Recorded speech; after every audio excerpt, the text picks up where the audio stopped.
Kita akan melihat silabus untuk Ibrani 1.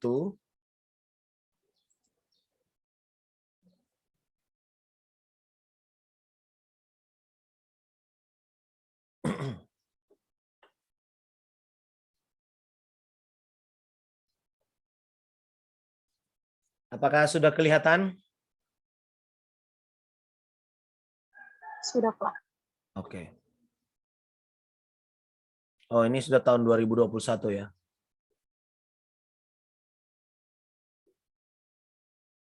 Nah, tujuan perkuliahan kita adalah pengenalan akan dasar-dasar bahasa Ibrani sebagai bahasa yang dipakai Tuhan dalam mengkomunikasikan firman-Nya. Ya. Itu tujuan perkuliahan yang pertama. Lalu yang kedua, tujuannya adalah kemampuan untuk membaca teks bahasa Ibrani Perjanjian Lama. Jadi diharapkan setelah selesai perkuliahan ini Anda bisa membaca teks Perjanjian Lama. Dan yang ketiga tentu saja bukan hanya tahu membaca ya, tapi juga dapat menggunakan bahasa ini dalam penelitian terhadap teks-teks Perjanjian Lama. Itu yang ingin dicapai. Jadi saudara paling tidak menguasainya untuk penelitian Alkitab. Jadi ini akan membedakan Anda dengan orang yang tidak kuliah. Salah satunya ya. Nah, karena kita kuliah dan harus ada nilai, maka ada syarat untuk lulus. Gitu. Pertama, kehadiran secara aktif ya dalam kelas ya, dalam pertemuan-pertemuan kita. Itu enggak nyampe kalimatnya. Jadi Anda hadir aktif.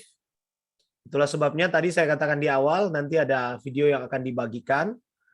Lalu dalam pertemuan seperti ini secara live, saudara diharap sudah mempelajari video-video tersebut, kemudian aktif untuk bertanya atau mungkin memberikan semacam penjelasan sedikit berhubungan dengan video yang sudah ditonton ya, sudah didapat materi kuliah yang sudah Anda lihat.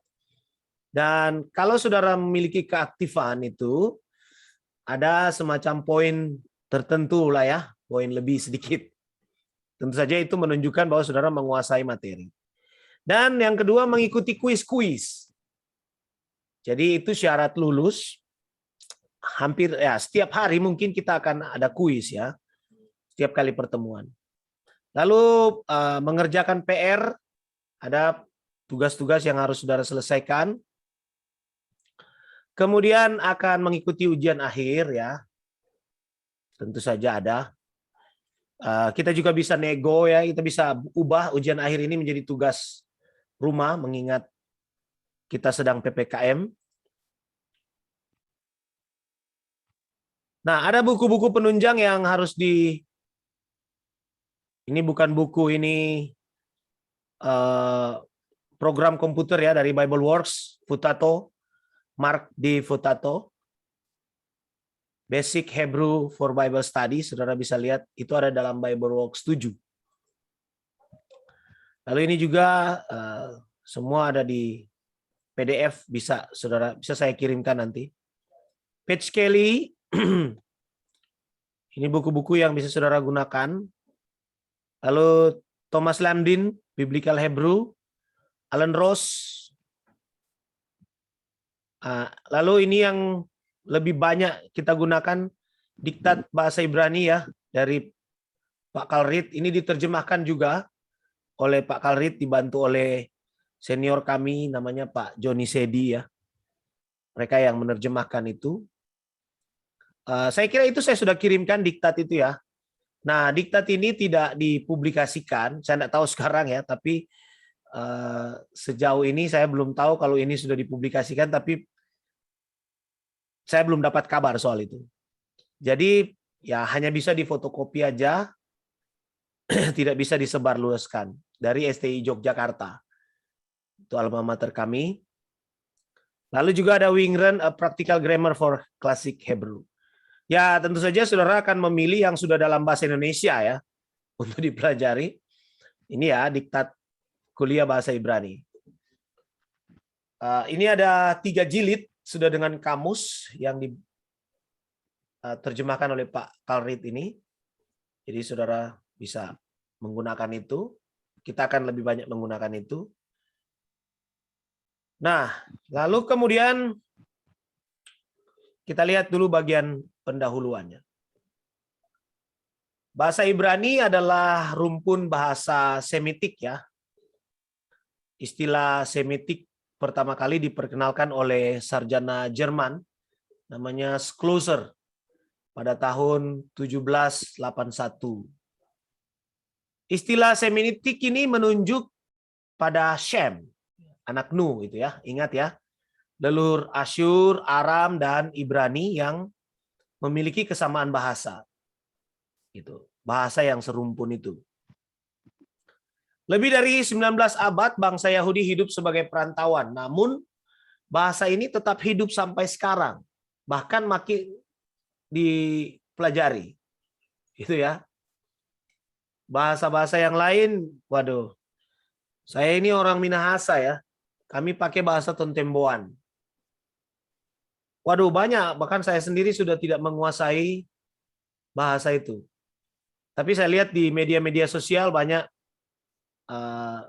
budayawan-budayawan yang mencoba untuk membangkitkan kembali. Nah, unik sekali kalau bahasa Ibrani ini, saudara, dipertahankan sedemikian rupa dan sampai sekarang masih ada, bahkan terus dipelajari. Nah, ini daerah di mana bahasa itu berkembang ya.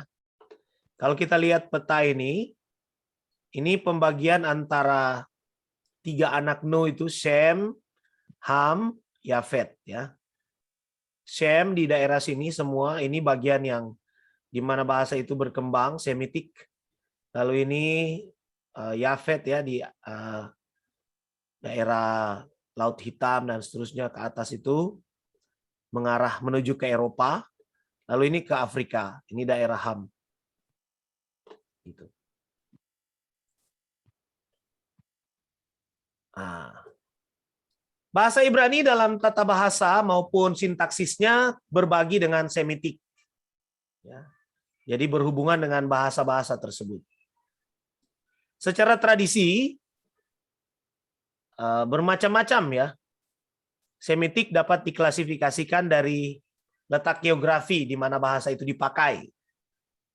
Ada Semitik Timur, ya itu Akkadian, Semitik Selatan seperti Arab dan Ethiopia, lalu Semitik Utara Aramaik, dan Semitik Barat Ugaritik, Funisia dan Kanaan. Kalau kita merunut ya tentang dari mana Ibrani modern itu muncul, bagaimana perkembangan bahasa, itu dari sini yang proto-alfabet atau orang yang pertama kali sumber menemukan tulisan itu, dari sini proto sebelum ya. Lalu kemudian masuk ke Funisia, di sini sudah mulai ada bentuk tulisan. Jadi huruf sudah mulai muncul di sini di Funisia. Lalu dia mulai berkembang sampai ke bahasa Funisia, makanya namanya Funisia dari kata fonesia ya. Nah, dari Funisia ini mulai berkembang, ada yang ke Ibrani, ada yang ke Yunani. Nah, tetapi rupanya Ibrani ini sampai ke Samaria dan tidak diketahui lagi bentuknya seperti apa sekarang bahasa itu. Tapi yang masih bertahan adalah Yunani, lalu kemudian ke Syria, Arab, dan lain sebagainya, dan Ibrani modern yang kita dapat sekarang. Jadi Ibrani modern yang kita bisa dengar sekarang ini, itu dari sini, dari Funisia. Perkembangannya ya, untuk tulisannya. Gitu. Jadi itu sejarahnya.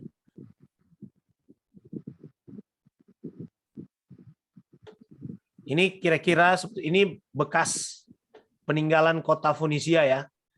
kota yang modern di zaman itu. Lihat saja mereka sudah bisa membangun bangunan seperti ini. Ini bangunan raksasa ini ya. Orangnya kelihatan kecil sekali. Nah, ini ada peninggalan-peninggalan. Ini cuneiform tablet, lalu flute tablet.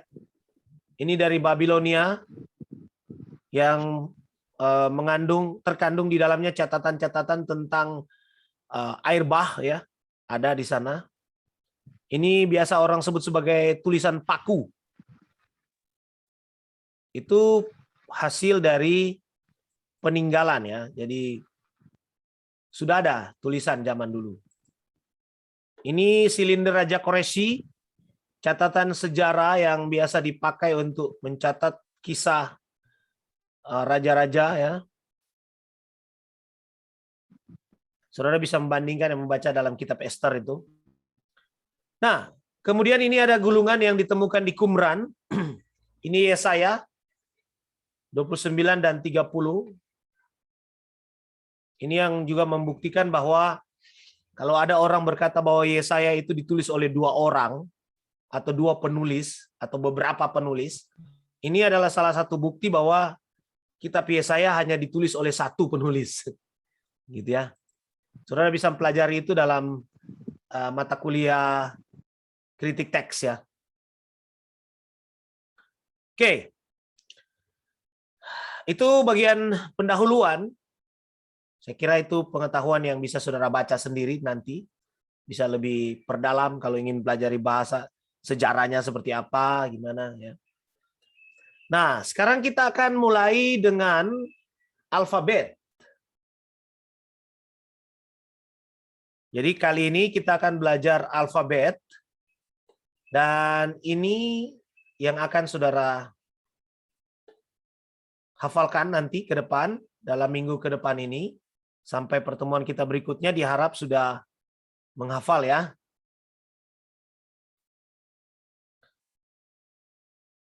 Huruf alfabet Ibrani itu sebenarnya tidak ada vokal di dalamnya ya. Tidak ada vokal. Jadi semuanya konsonan. Terus gimana membunyikannya kalau tidak ada vokal? Nanti kita akan pelajari soal vokalisasinya ke depan. Tapi di awal ini saudara harus menghafal dulu alfabetnya, semua huruf konsonan. Gitu. Nah, huruf yang pertama ini namanya alef. Alef. Alef itu bukan A. Ya. Saudara bisa lihat di sini ya. Jadi jangan kira, oh berarti kalau dia namanya alef berarti itu A. Nah, alef itu transliterasinya ini. Dia koma di atas, seperti koma di atas. Kalau kita mau transliterasi ke huruf Latin, dia hanya seperti koma di atas seperti itu. Oke? Itu alef ya. Lalu namanya bet. Saudara bisa sambil ambil apa namanya? Ballpoint lalu kemudian mencoba untuk menuliskan bentuk itu. Saya coba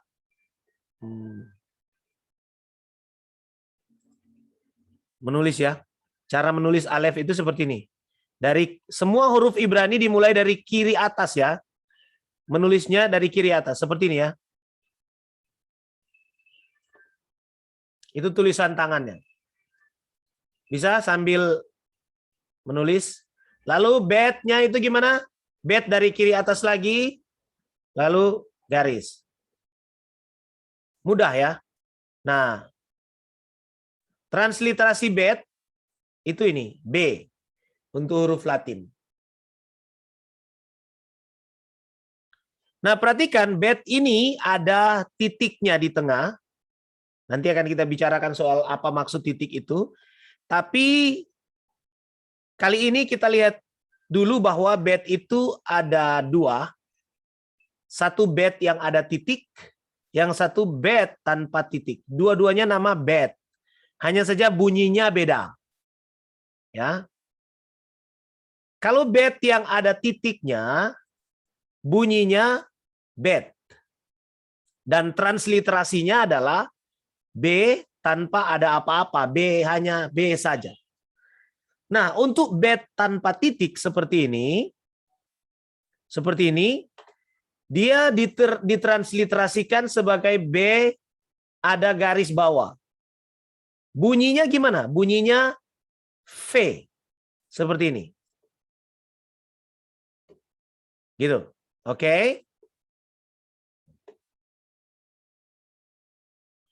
Lalu kemudian yang ketiga namanya Gimel. Huruf Gimel. Cara menulis Gimel adalah dari seperti ini. Lihat ya, perhatikan. Set. Set. Seperti itu. Gimel. Transliterasinya G.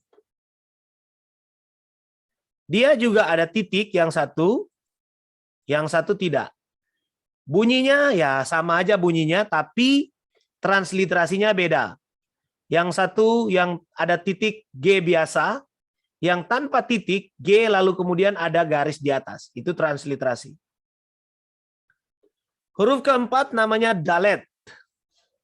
Dalet itu juga ada yang punya titik. Perhatikan itu, dalet. Titik ini namanya dages ya. Dages lene. Ini titik namanya dages. Supaya Anda bisa ingat, titik di tengah huruf B, G, D, Kaf, P, dan Taf itu nanti namanya titik dages lene. Oke. Nah, yang punya titik sekali lagi dia D, transliterasinya D tanpa garis. Sementara yang tidak ada titik, dalet ini, transliterasinya D dengan ada garis. Oke, itu huruf ke-4.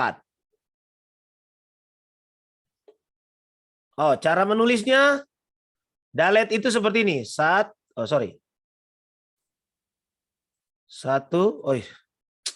Bengkok ya. Dia lurus ya, ini. Gitu. Lalu ada titik. Titik. Itu titik, bukan garis ya.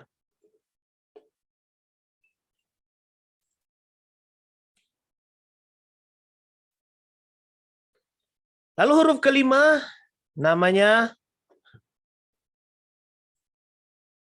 He. Huruf kelima namanya He. He itu transliterasinya H, seperti ini ya. Kelihatan ya? Ini H, biasa aja dia. Huruf ke-6 wow. He, wow. Atau biasa juga orang sebut faf ya. Transliterasinya W. Nah, he ini, sorry, kita kembali lagi ke sini ya. He ini, perhatikan ada bagian yang tidak nyambung di situ. Jadi dia seperti ini tulisannya, hati-hati. Gini dia. Nah, jangan sampai ini dengan ini nyambung ya, nah, dia tidak terhubung di situ. Oke, itu huruf He.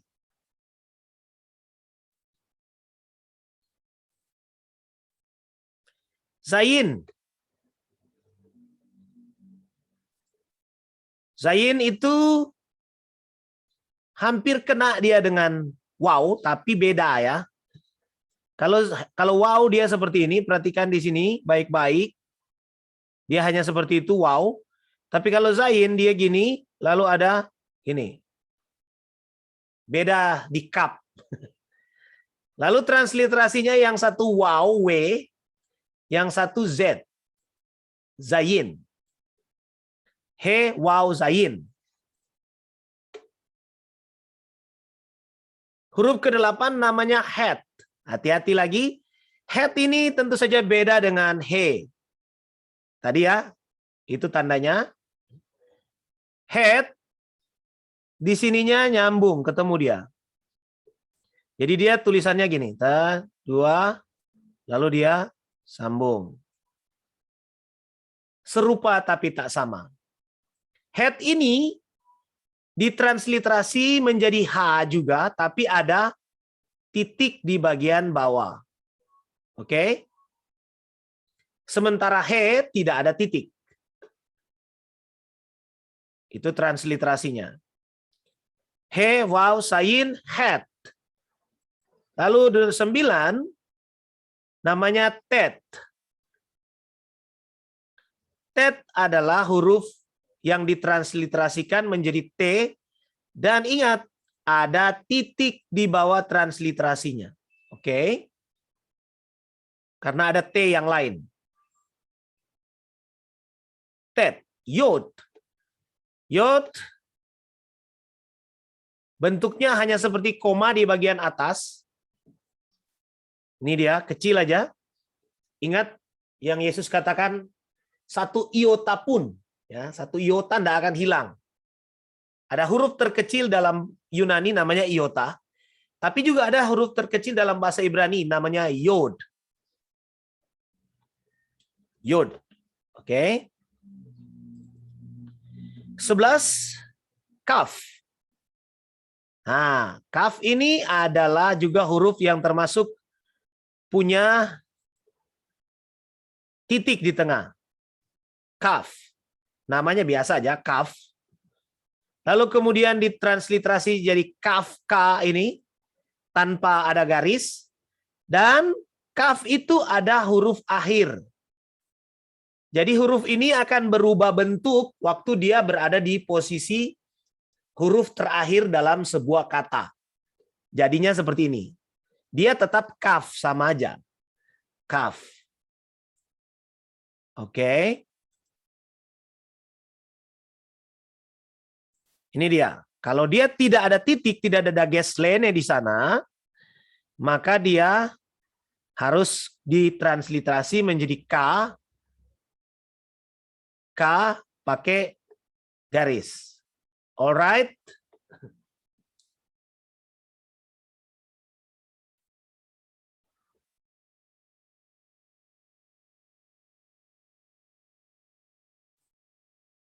Huruf yang ke-12 namanya lamed. Lamed itu cara menulisnya adalah seperti ini. Ya. Selalu mulai dari kiri atas. Lamed. Transliterasinya L. Biasa ya.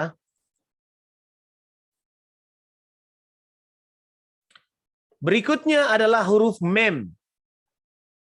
Mem. Huruf mem itu memiliki akhir juga, bentuk akhir. Bentuk akhirnya seperti ini. Nah, cara menulis mem itu, kalau saya ya, mungkin ada juga orang lain yang punya cara lain, tapi kalau saya biasanya seperti ini. Jadi dia tidak dimulai dari atas kiri ya, kiri atas, tapi saya biasanya bikin begini, set, lalu garis. Nah, seperti itu. Lalu bagaimana dengan huruf akhir? Ya huruf akhir gini aja. Gitu, kotak aja. Ya. Bisa juga mungkin Anda bisa lebih kreatif dari saya. Cara menulisnya bisa lebih bagus. Kan masing-masing orang tulisannya beda-beda ya. Kalau yang ya sudahlah. Oke. Mem, lalu kemudian nun. 14 nun, dia biasa aja, tapi dia punya bentuk akhir. Nah, perhatikan ini. Kalau nun yang biasa itu seperti ini. Oh, sorry. Terlalu panjang. Nunnya. Dia mirip wow, tapi dia tidak terlalu panjang. Ada ekor di bawah, ada lekukan di sini, gitu ya. Itu harus diperhatikan. Jadi dia gini kira-kira. Nah, gitu modelnya. Tapi ini lurus ya garisnya ya. Nah, gitu. Lalu kemudian untuk huruf akhir dia agak memanjang ke bawah. Itu nun. Sip. Lamed mem nun. Ke-15 namanya samek. Mana? Samek. Samek ini beda dengan akhir mem. Mem akhir. Perhatikan ya. Mem akhir ini tentu saja hanya akan saudara temukan di akhir, tapi juga bedanya adalah pada bagian bawahnya. Jadi hati-hati, jangan sampai salah baca. Karena kalau dia sudah dalam huruf, dalam kata, itu kecil-kecil dia munculnya. Tergantung bagaimana kita tulisan itu ditampilkan ya. Nah, dia namanya samek, lalu kemudian transliterasinya S. Yang berikut nomor 16, huruf yang ke-16 adalah ayin. Ayin ini juga sama dengan alef, bukan huruf vokal. Ya. Nah, kalau tadi alef itu bentuknya transliterasinya seperti koma, seperti ini, ayin beda. Ayin itu dia seperti C. Posisinya sama di atas, ya. Dia seperti ini dia. Di atas seperti di atas huruf ya, seperti ini dia. Kalau ayin dia C. Oke? Itu transliterasinya. Jadi hati-hati dalam melihat ya. Harus teliti. Ayin lalu yang ke-17 namanya huruf P. Ayin P. P itu ada titik, ada dages juga. P yang pertama, lalu kemudian dia juga ada huruf akhir. Bagaimana cara menulisnya untuk P yang ini, yang normal. Dia seperti ini, C. Lalu kemudian saudara bisa buat seperti ini. Lalu ada titik di tengahnya. Gitu ya. Itu P yang biasa. Nah, untuk P yang akhir, dia seperti ini. Ekornya ke bawah, lalu saudara bisa buat seperti ini. Itu untuk tulisan tangan. Ya. Saudara bisa lebih bagus lagi nulisnya. P, nah setelah itu ada P juga yang tidak menerima dages. Transliterasinya bedanya, kalau P yang ada dages, dia harus tidak ada apa-apa di atasnya, sementara yang dapat dages dia pakai garis. Oke. Lalu sade. Oh ya, huruf berikutnya adalah sade. Sade. TS gitu ya. Namanya sade. Dia ada S pakai titik untuk transliterasi. Bunyinya ets. Ya. Bunyinya. Lalu kemudian dia juga punya akhiran. Seperti ini akhirannya. Nah, cara menulisnya kira-kira gini ya. Untuk sade, perhatikan. 1, 2. Oke? Saya biasanya begitu. Kalau Anda mau lebih bagus, boleh. Lalu untuk huruf akhir, perhatikan di sini. Gampang aja dia. Turun gini. Lalu tarik. Sade. Ya.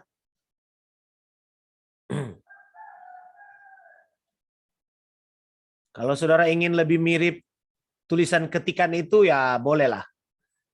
Sade kof. Sekarang kof. Kof, gampang aja dia. 1 kali tarik, lalu ini. Transliterasinya ki dalam huruf Latin.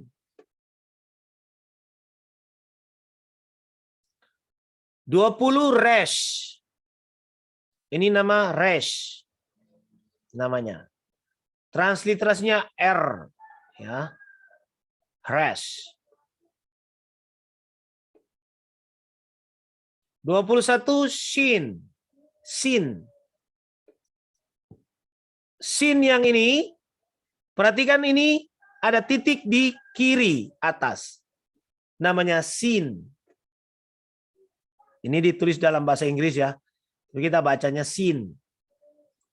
Dan transliterasinya S lalu kemudian ada sedikit coretan di atas. Ini ya. Perhatikan beda ya nanti. Lalu yang ke-22, sin juga namanya. Shin. Bunyinya lihat sin dan shin. Sin, shin. Bedanya di situ. Dan posisi titiknya di sebelah kanan. Sin, sin. Dan transliterasinya itu ada perbedaan lagi. Kalau yang di atas itu hanya coretan, ini sekarang seperti ada apa itu kira-kira? Bakul nasi, ya. Gini ya. Ya. Ada belanga atau perahu, terserah Anda mau bilang apa itu. Jadi seperti itu. Shin, shin. Dan yang terakhir namanya taf. Lihat, ingat tadi ada tet ya. Sama T bunyinya, tapi sekarang ada taf lagi, tapi beda ya. Taf dengan tet beda. Taf itu transliterasinya T biasa. Tau atau taf biasa orang sebut seperti itu. Lalu juga ada, ini menerima dages lene ya. Lalu yang taf yang kedua tidak ada, transliterasinya T dengan garis. Oke.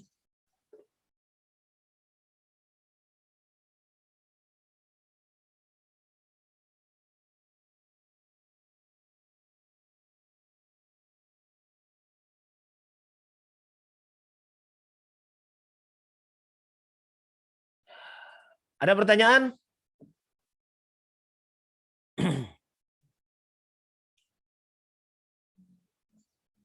Nah, ke 20 berapa tadi? 22 atau 23 huruf ya. Yang tadi harus Anda hafal. Saudara bisa menghafal dengan berbagai metode ya. Ini ya 22 huruf ya.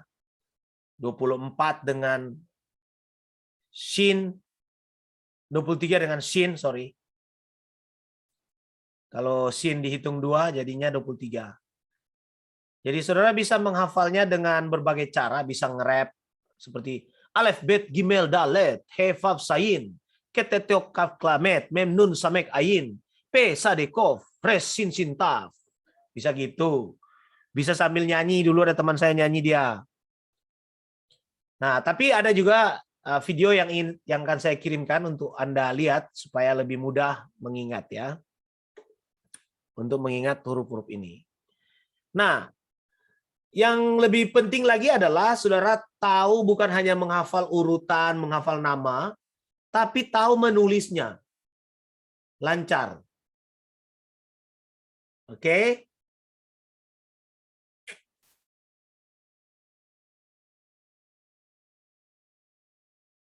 Jadi seperti itu.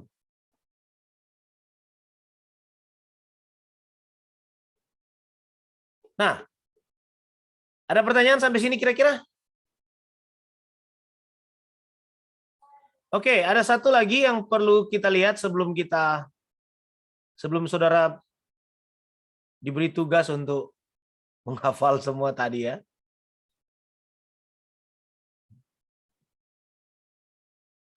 Keterangan umum yang Anda harus ketahui adalah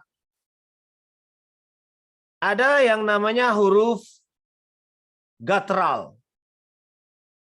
Saudara bisa lihat di diktat untuk lebih jelasnya. Ini singkatnya. Huruf guttural itu ada 5 di sini. Alef, he, het, ayin, dan resh. Guttural itu adalah huruf yang dikeluarkan, didorong dari leher sini loh, dari tenggorokan. Huruf yang kalau menyebutkannya itu disebutkan dari dalam tenggorokan itu gutturals. Ayin, alef, he, het, resh. Jadi resh itu tidak persis sama seperti kita menyebut R, enggak ya. Ada dorongan di dalam itu ya, resh, seperti itu. Itu yang pertama yang harus sudah tahu. Lalu kemudian tadi saya sudah sebut-sebut ya, ada titik dages lene. Titik dages lene ini fungsinya untuk mengeraskan ucapan. Titik-titik yang tadi dalam huruf-huruf itu, letaknya ada pada huruf yang biasa disebut dengan huruf kelompok begat kepat. Ingat, begat kepat. Kenapa disebut begat kepat? Karena ada dalam ini bet, gimel, dalet, kaf, p, dan taf. Oke, itu ada dalam huruf-huruf tersebut. Jadi kalau huruf-huruf tersebut menerima dages lene, bunyinya berubah. Gitu. Seperti tadinya dia bunyinya V kalau tanpa dages lene, setelah dia diberi titik bunyinya jadi bed. Oke. Adapun beberapa tidak terlalu nampak, hanya orang Ibrani yang tahu. Karena kita bukan orang Ibrani ya. Lalu kemudian ada juga namanya titik dages forte. Nah, bentuk dan posisinya sama-sama di tengah huruf ya, tapi fungsinya berbeda. Dages forte itu fungsinya untuk menggandakan huruf. Kalau dages lene untuk mengeraskan ucapan, dages forte menggandakan huruf. Letaknya kalau yang dages lene letaknya hanya pada huruf begat kepat, dages forte itu letaknya di semua huruf kecuali huruf-huruf yang ini, guttural ini. Ya. Kecuali huruf guttural. Itu dages forte. Itu. Bila didahului oleh vokal pendek, nanti vokal ini kita akan pelajari next ya. Bila didahului oleh vokal pendek, maka dages lene menjadi dages forte. Jadi sama titiknya, tapi dia akan berubah fungsi kalau didahului oleh vokal pendek. Yang tadinya hanya untuk mengeraskan ucapan, dia akan berubah menjadi menggandakan huruf ketika didahului oleh vokal pendek. Sampai di sini? Bisa ya? Nanti kalau sudah praktek baru. Nah, seperti contoh ini ada. Oh, sorry, lewat.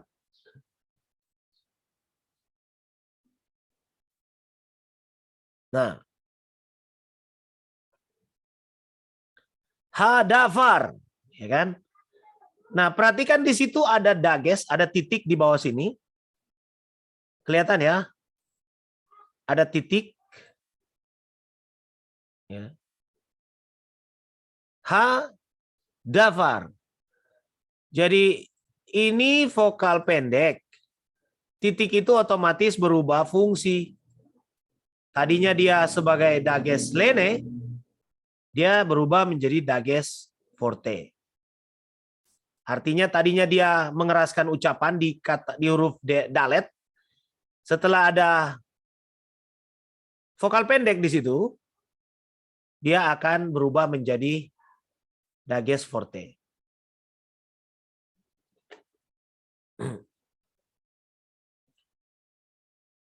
Nah, sekarang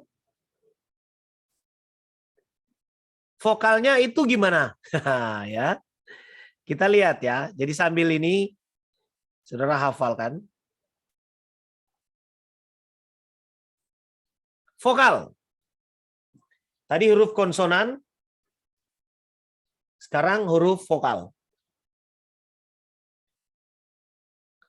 Vokal itu terbagi dalam 3 jenis ya. Vokal panjang sejarah, vokal panjang, dan vokal pendek. Ingat ya. Vokal dalam bahasa Ibrani ada 3 kelompok. Vokal panjang sejarah, vokal panjang, dan vokal pendek. Vokal panjang sejarah itu adalah vokal yang dibuat dengan bantuan huruf konsonan yang sudah ada dalam 23 huruf itu. Ada beberapa konsonan yang digunakan untuk membantu vokalisasi dalam huruf Ibrani. Nah, vokal panjang sejarah, daftarnya berikut ini. Yang pertama namanya games he. Games he itu seperti ini, dia terletak, huruf yang pertama itu letaknya di bawah dan di samping. Games he itu digabung antara gametes, ini gametes, dan he. Namanya games he. Transliterasinya, perhatikan, transliterasinya vokal A dengan menggunakan topi seperti ini ya. Ini dia. Oke. Enggak beribut dia di sini dekat. Oke. Namanya games he. Setelah itu ada sereyod. Sereyod. Sereyod. Ini ada sere, 2 titik, dan yod, huruf konsonan yod. Titiknya 2 aja gitu. 1, 2 gitu. Nah, transliterasinya E dengan menggunakan topi lancip ya. Namanya sereyod. Lalu hirekyod. Hirekyod itu titik 1 di bawah huruf. Lalu kemudian ada yod di samping kiri. Hirekyod. Transliterasinya I dengan topi lancip. Oke. Yang berikut adalah holem wow. Holem wow itu dibantu oleh konsonan wow tentunya dengan ada titik di atasnya. Ini ya. Titik. Transliterasinya adalah O dengan topi lancip.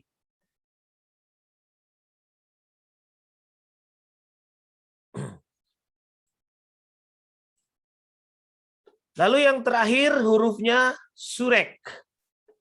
Dia juga dibantu oleh wow, konsonan wow. Lalu kemudian di tengah konsonan ada titik. Ingat, ini surek, bukan dages lene atau dages forte. Ya, ini vokal. Hati-hati, titiknya sama-sama di tengah huruf, tapi beda fungsi ya. Nah, ini 5 huruf O. Transliterasinya itu U dengan topi. A, E, I, O, U. Ingat, gametes he, sereyod, hiretyod, holem wow, dan surek. Namanya adalah vokal panjang sejarah.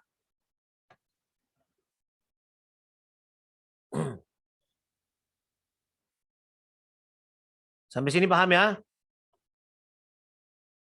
Selanjutnya, vokal panjang. Tadi panjang sejarah, yang berikut adalah vokal panjang. Vokal panjang itu dia tidak dibantu oleh konsonan, dia hanya sendiri aja ya.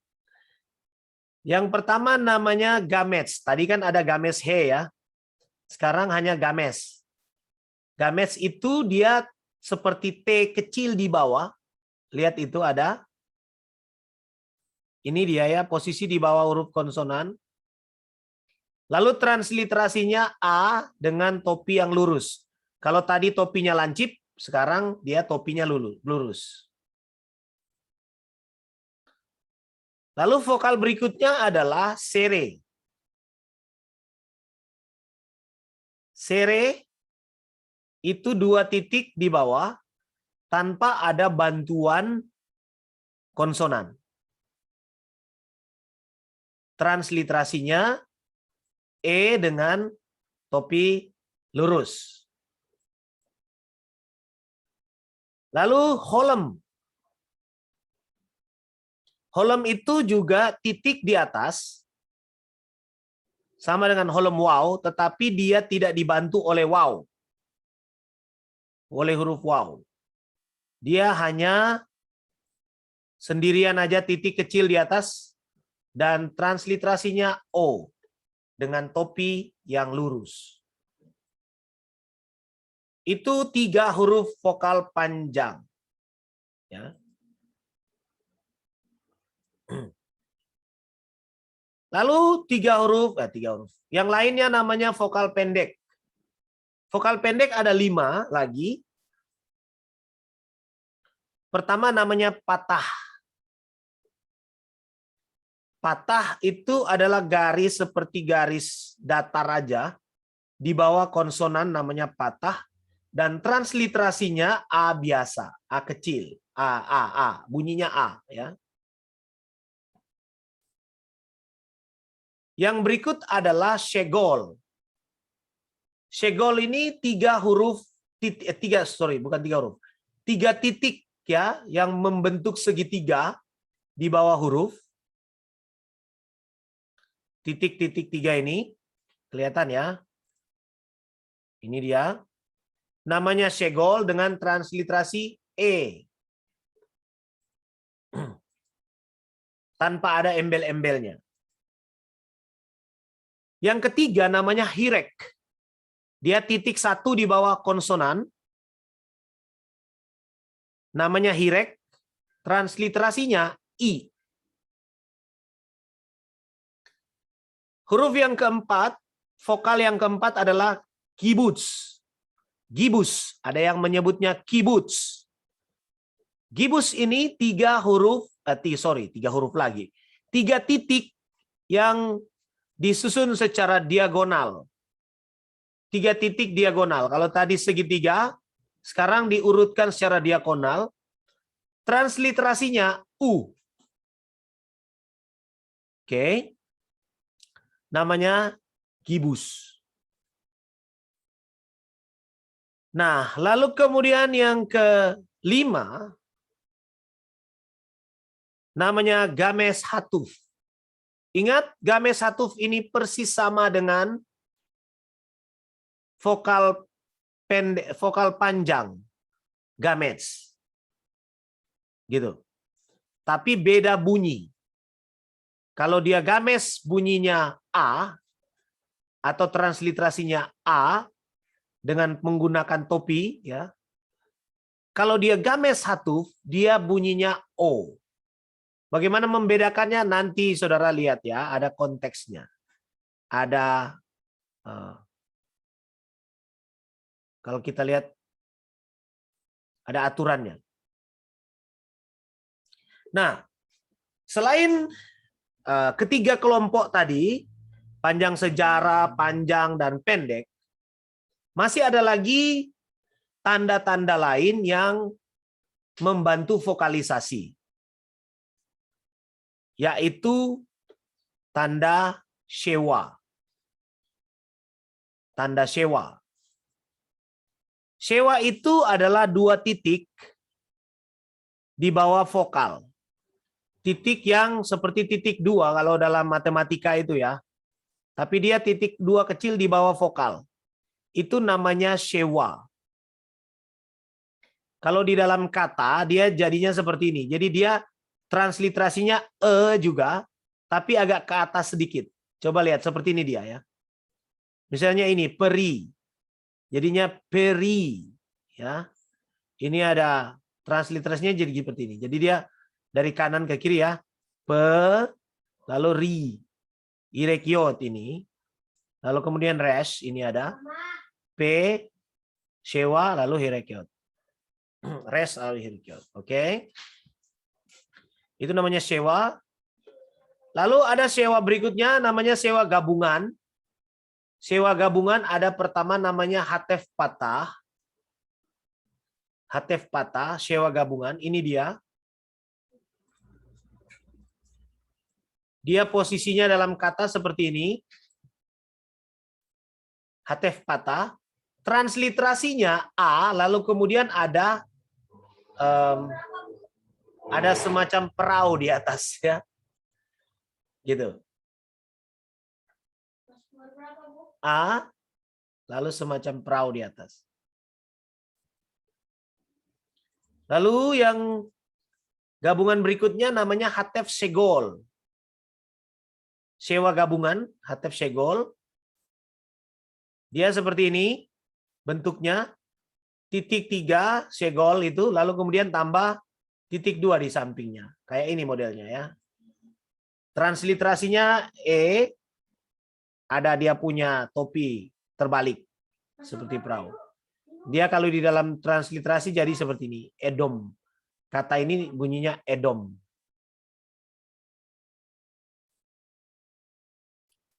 Lalu ada Hatef Games. Hatef Games itu karena dia vokal pendek pasti bunyinya ho ya. Hatef Games bentuknya ini games lalu di sampingnya ada titik 2 itu. Seperti ini ya. Bacanya holy.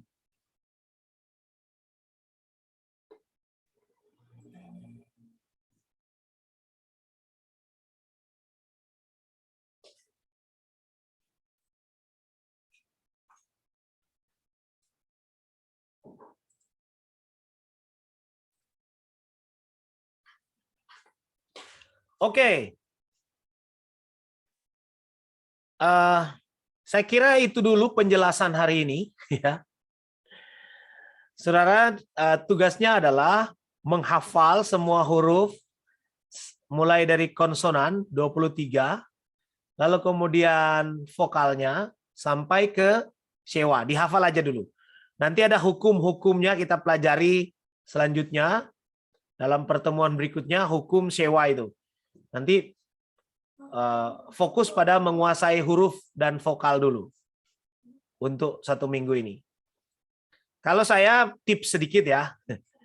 Kalau saya pengalamannya bagaimana bisa menguasai menulis ya diulang-ulang, menulisnya dengan berulang-ulang kali. Jadi saudara coba buat satu huruf misalnya 50 kali ditulis setiap hurufnya.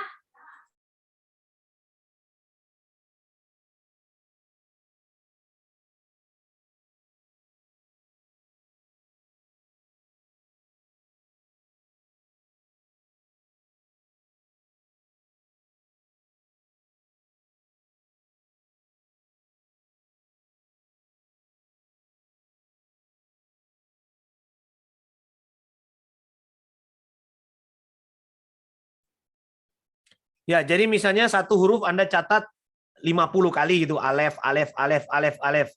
Dengan transliterasinya, lalu kemudian bet, bet, bet, bet, sampai lancar menulisnya. Ya, satu orang 50 kali gitu, satu huruf 50 kali. Nah, apa-apa, cari kertas-kertas bekas atau dinding-dinding rumah Anda, tuliskan huruf Ibrani. Gitu kan. Oke, ada pertanyaan sebelum kita mengakhiri?